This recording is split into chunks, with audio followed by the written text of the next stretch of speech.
कोई विकेट के जो है वो दोनों तरफ ना खेल सकता है ना कोई खेलेगा। इस किस्म की बातें जो है वो सिर्फ अबहाम फैलाने के लिए जो है वो की जाती हैं। इतनी आप में इखलाकी जुर्रत होनी चाहिए कि आप नाम लें फलाना आदमी जो है विकेट के दूसरी तरफ खेलता है। किसी ने अगर सियासी खुदकशी करनी है तो कर ले, मुझे तो कोई इतराज नहीं है। प्रोग्राम में एक बार फिर नाज़रीन आपको खुशामदीद कहूँगी। बयानिए की जंग से लेकर अंदरूनी इख्तिलाफात तक मुस्लिम लीग नून की कह लीजिए कि मुश्किलात हैं जो कम होने का नाम नहीं ले रही हैं। आज मरियम साहिबा ने एक प्रेस कॉन्फ्रेंस भी की है। प्रेस कॉन्फ्रेंस में भी उन्होंने बड़ी अहम बातें की हैं, उस पर भी मैंने बात करनी है। लेकिन उससे पहले मैं ज़रा एक ट्वीट के बारे में तस्करा करना चाहती हूँ। वो ट्वीट जो मरियम नवाज़ साहिबा ने पहले उसको रीट्वीट किया।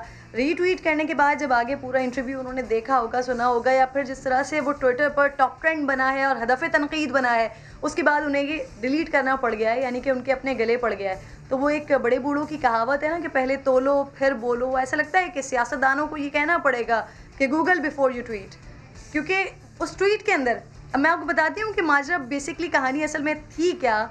उस ट्वीट के अंदर एक यहूदी तंजीम के कारकुन की जानिब से ये दावा किया गया है कि पाकिस्तान के वज़ीर आज़म के मुशीर मुआविन खुसूसी ने ये खुफिया तौर पर तल अबीब का दौरा किया है। मरियम बीबी ने हुकूमत की मुखालफत में ये ट्वीट जब रीट्वीट किया है तो उसी इंटरव्यू में आगे जाकर ये भी बताया गया था कि नवाज़ शरीफ साहब के दौर में भी 2 बार इस तरह के दौरे हो चुके हैं, और बेनज़ीर साहिबा के दौर में जब वो वाशिंगटन आई थी उस वक्त भी इसराइल के साथ ताल्लुकात को बेहतर करने के लिए एक इसी तरह की मीटिंग करवाई गई थी बेनज़ीर साहिबा की। तो उसके बाद मरियम बीबी को इस ट्वीट को डिलीट करना पड़ गया है। दूसरी तरफ हुआ कुछ यूँ है कि आपको याद होगा कि समा टीवी के एक इंटरव्यू में जावेद लतीफ़ साहब के कुछ इंकशाफात थे जो इससे पहले समा की ही खबर थी, जिसमें हम बता रहे थे कि मरियम साहिबा काफ़ी नाराज़ हुई हैं लाहौर में जो जलसा हुआ और जिस तरह की परफॉर्मेंस हुई, और फिर उस परफॉर्मेंस के बाद मरियम साहिबा ने अपने लोगों को कुछ डांट भी पिलाई है, सज़ा और जज़ा की बात भी उन्होंने की थी। तो उसके बाद जावेद लतीफ़ साहब ने अपने इंटरव्यू में ये सारी बातें बताई थी कि कुछ लोग हैं जो दोनों विकेट के दोनों तरफ खेल रहे हैं। तो रुहेल असगर साहब आज काफ़ी नाराज़ हुए हैं इस बात पर। उन्होंने कहा है कि ये अखलाकी जुर्रत अगर है जावेद लतीफ़ साहब में तो वो ये पता है कि जो दोनों तरफ खेल रहे हैं उनके नाम क्या है। तो मेरे साथ मौजूद हैं रुहेल असगर साहब, मैं उनको खुशामदीद कहती हूँ। सर, आज आप बड़े नाराज़ हुए रुहेल असगर साहब जावेद साहब के बयानात पर, उनकी बात पर। आप कह रहे हैं कि जी दोनों तरफ खेलने वाले भी अगर उनकी अखलाकी जुर्रत है तो नाम भी बताएं।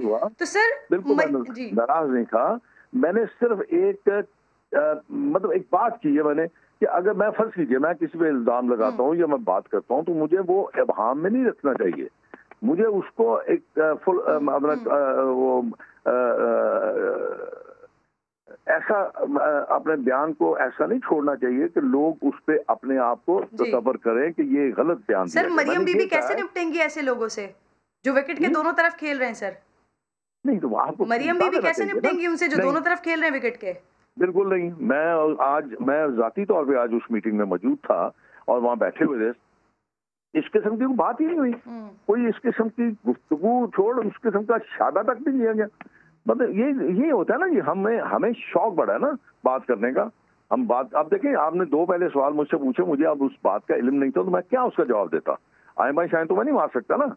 अब 2 आपने मुझसे जो बाकी सवाल पूछे मैंने उनका जवाब दे दिया क्योंकि वो मेरे इल्म में थे, वो मैंने आपको बता दिया। बहुत बहुत शुक्रिया।